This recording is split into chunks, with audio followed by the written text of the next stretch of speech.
بسم اللہ الرحمن الرحیم۔ السلام علیکم دوستو، دنیا بھر کی خبروں میں آج آپ سنیں گے، لیکن اس سے پہلے اگر ہو سکے تو لائک اور سبسکرائب کا بٹن ضرور دبا لیں۔ شکریہ۔ روس نے اعلان کیا ہے کہ ملک کی مسلح افواج نے خارکیف کے علاقے میں ایک فوجی ٹرین پر حملہ کر دیا جس میں 120 یوکرینی فوجی ہلاک ہو گئے۔ روسی فوج نے ایک ویڈیو جاری کرتے ہوئے کہا ہے کہ یہ حملہ کم فاصلے تک مار کرنے والے 2 بیلسٹک میزائلوں سے ایک فوجی ٹرین پر خارکیف کے علاقے میں کیا گیا۔ اس حملے میں یوکرین کی مسلح افواج کے 120 افراد مارے گئے ہیں اور مارڈر نامی 3 بختر بند گاڑیوں سمیت متعدد فوجی ساز و سامان بھی تباہ ہو گیا۔ گزشتہ مہینوں کے دوران دوستو، خارکیف کے علاقے روس اور یوکرین کے درمیان جنگ کے اصلی میدان میں تبدیل ہو گیا ہے۔ حال ہی میں خارکیف کے علاقے میں کم از کم 18,100 افراد بے گھر ہوئے ہیں۔ اس کے علاوہ کم از کم 11,000 عام شہری مارے گئے ہیں۔ اس درمیان 24 فروری 2022 سے اب تک پورے یوکرین میں 21,000 سے زیادہ شہریوں کے زخمی ہونے کی تصدیق ہوئی ہے اور شہریوں کی ہلاکتیں بھی اس سے کہیں زیادہ ہونے کا امکان ہے۔ اس دوران ہنگری کے یورپی یونین امور کے وزیر نے کہا ہے کہ روس کے بغیر یورپ میں سیکیورٹی کا ڈھانچہ بنانا ممکن نہیں ہے۔ ہنگری نے کہا ہے کہ یورپی یونین کو ایک مستحکم سیکیورٹی ڈھانچہ بنانے کے لیے روس کے ساتھ بات چیت کرنی چاہیے۔ اگر ہم آنے والی دہائیوں کے لیے ایک مستحکم سیکیورٹی ڈھانچہ بنانا چاہتے ہیں تو یورپ اور روس کے درمیان کسی نہ کسی طرح تعلقات قائم کرنے ہوں گے۔ ہنگری کا کہنا ہے کہ یہ ایک ناقابل تردید مسئلہ ہے، لیکن ہم یہ مانتے ہیں کہ یورپ میں ایک مستحکم سیکیورٹی ڈھانچہ روس کے ساتھ سفارتی ذرائع سے بات چیت کے بغیر ممکن نہیں ہے۔ دوستو، یاد رہے کہ یوکرین میں جنگ مغرب کی جانب سے روس کی سرحدوں کے قریب نیٹو افواج کی توسیع کی وجہ سے شروع ہوئی۔ روس نے 24 مارچ 2022 کو مغرب اور خاص طور پر امریکہ کی طرف سے اپنے سیکیورٹی خدشات کو نظر انداز کرنے کے سبب یوکرین پر حملہ کر دیا۔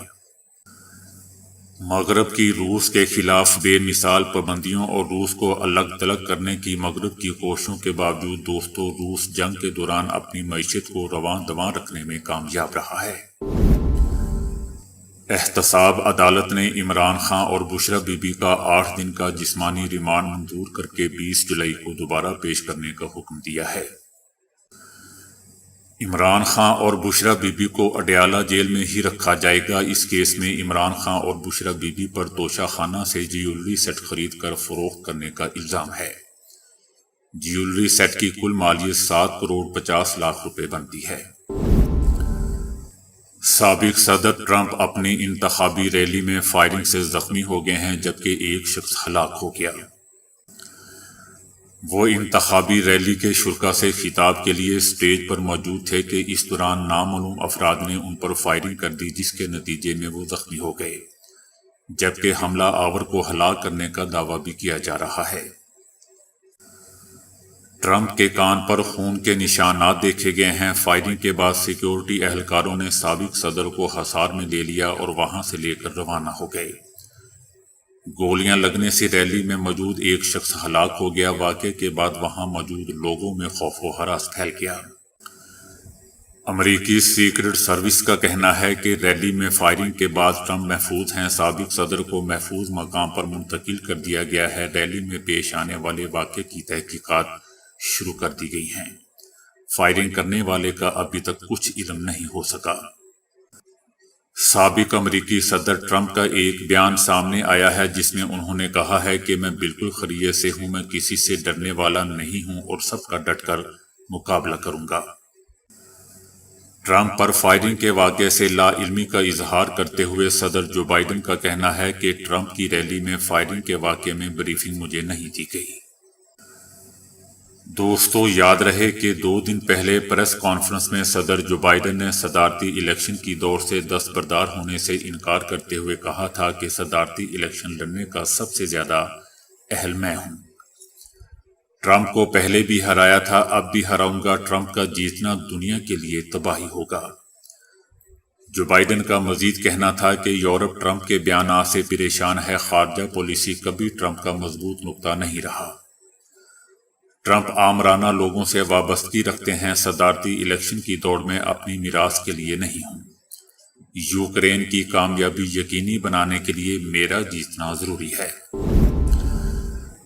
پاکستان تحریک انصاف کی کور کمیٹی عدت کیس کے فیصلے کے اثرات کے یکنواختی ایجنڈے پر غور کرنے کے لیے ہنگامی اجلاس طلب کر لیا، جس میں کہا گیا ہے کہ عدالتی احکامات کے خلاف جبراً قید میں رکھنے پر ملک گیر مزاحمت کے سوا کوئی آپشن نہیں ہے۔ کور کمیٹی نے عدت کیس میں بریت کے بعد عمران خان اور بشرا بی بی کی فی الفور رہائی کا مطالبہ کیا ہے۔ کور کمیٹی کا کہنا تھا کہ اب عدالت کی ذمہ داری ہے کہ آمریت لپیٹ کر دستور بحال کروائیں۔ کور کمیٹی کا کہنا تھا کہ مزید جھوٹے مقدمات میں گرفتاری کی کوششیں کسی صورت گوارا نہیں۔ توشہ خانہ کو چوتھی مرتبہ بالکل غیر قانونی طریقے سے استعمال کیا جا رہا ہے۔ ایران کے منتخب صدر ڈاکٹر مسعود کا کہنا ہے کہ دنیا بھر کے حریت پسندوں کا پرچم آج ہمارے کاندھوں پر ہے۔ اس پرچم کا علمبردار بنے رہنے کے لیے حضرت عباس کی مانند انصاف پسندی، وفاداری، قربانی اور ادب چاہیے۔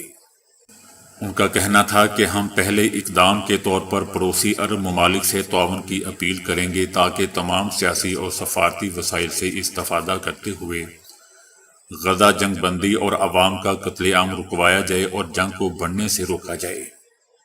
ان کا کہنا تھا کہ چائنا اور روس کے ساتھ تعاون کے فروغ کا استقبال کرتے ہیں اور چائنا اور روس ہمارے مشکل دنوں کے دوست اور حامی رہے ہیں۔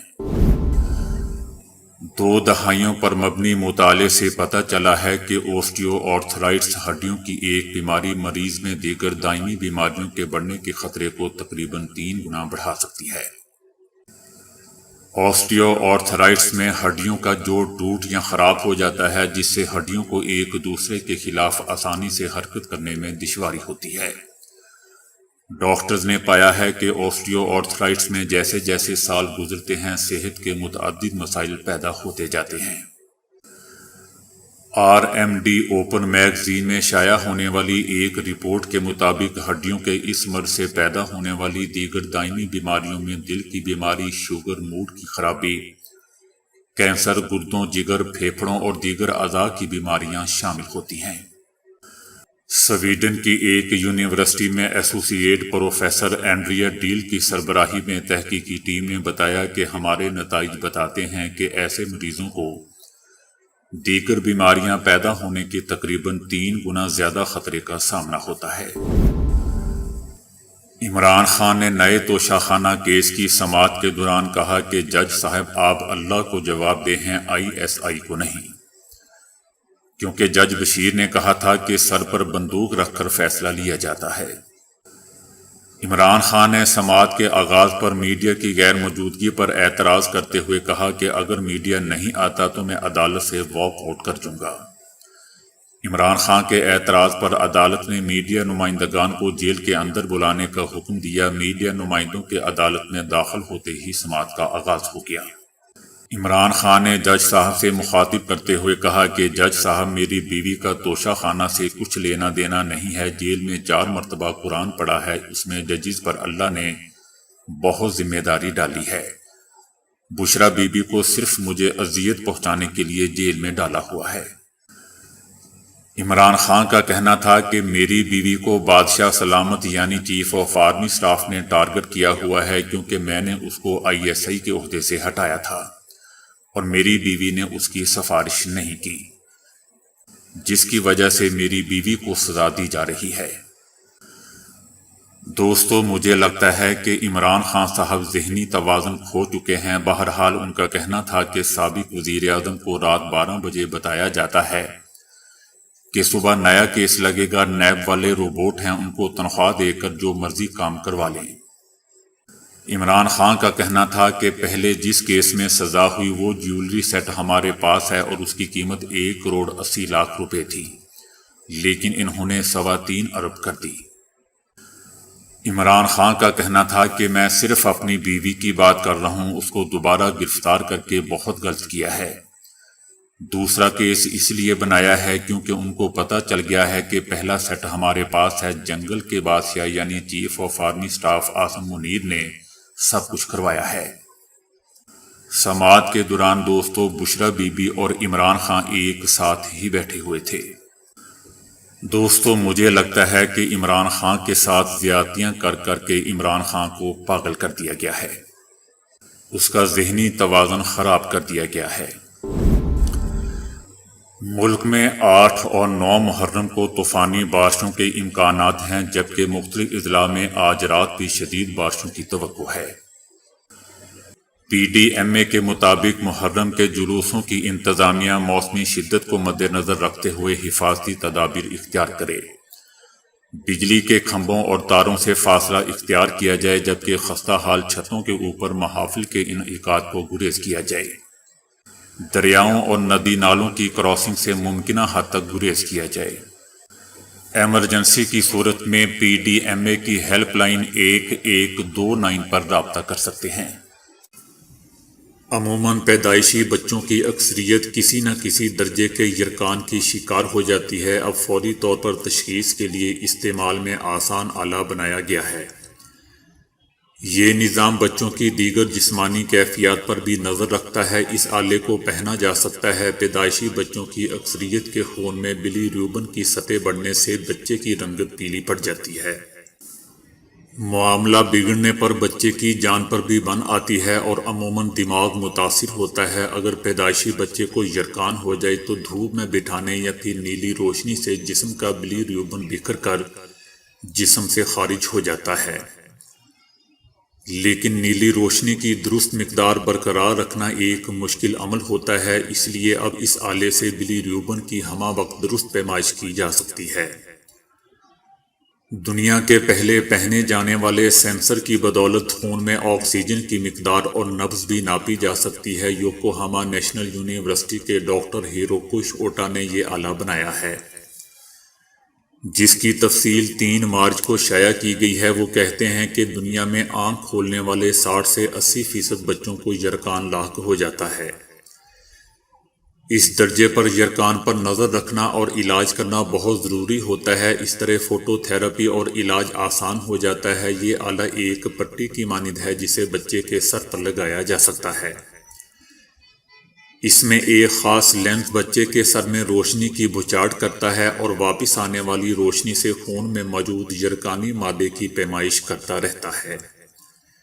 دوستو ابتدائی طور پر اسے 50 ننھے منوں پر آزمایا گیا تو اس کے بہت ہی اچھے رزلٹ برآمد ہوئے ہیں۔ مچھلی بہترین غذائی اجزاء کی حامل خوراک ہے، لیکن برطانوی گلوکار ربی ولیمز کے حیران کن تجربے سے ثابت ہوا کہ حد سے زیادہ مچھلی کھانا بھی جان لیوا ثابت ہو سکتا ہے۔ روبی ولیمز نے بتایا کہ وہ ایک ایسی ڈائٹ پر تھے جس میں ان کی خوراک کا بڑا حصہ مچھلی پر مشتمل تھا۔ وہ دن میں 2 بار مچھلی کھا رہے تھے۔ اس کا نقصان یہ ہوا کہ ان کے جسم میں پارے اور سنکھیا کی مقدار خطرناک حد تک بڑھ گئی۔ جب ڈاکٹر نے ٹیسٹ کیے تو وہ بھی حیران رہ گئے۔ ڈاکٹر نے بتایا کہ اس نے اپنے کیریئر میں کسی مریض کے جسم میں پارے اور سنکھیا کی اتنی مقدار نہیں دیکھی۔ ڈاکٹر نے بتایا کہ اگر کچھ عرصہ ٹیسٹ نہ کرواتا اور یہی ڈائٹ جاری رکھتا تو میری جان بھی جا سکتی تھی۔ تو دوستو ابھی کے لیے اتنا ہی۔ ویڈیو کو لائک اور شیئر کرنے کا بہت بہت شکریہ۔